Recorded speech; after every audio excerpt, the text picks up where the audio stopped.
hatis, alam niyo ba, with the recent updates about sa LMIA, marami tayong mga kababayan na sumusuko na, mga turista na gustong maging working visa dito. Sumusuko na sila, nawawala na sila ng loob. Kakanyos lang naman.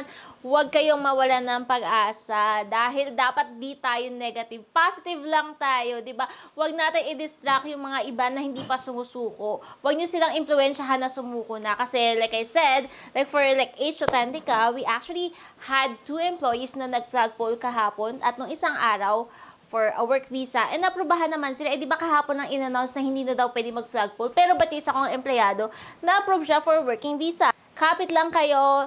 The first thing is, listen kung ano bang mangyayari. Huwag muna tayo magpa-negative. Masyadong madaming assumption. Okay? Like I said, one of my employees just flagpole the other day.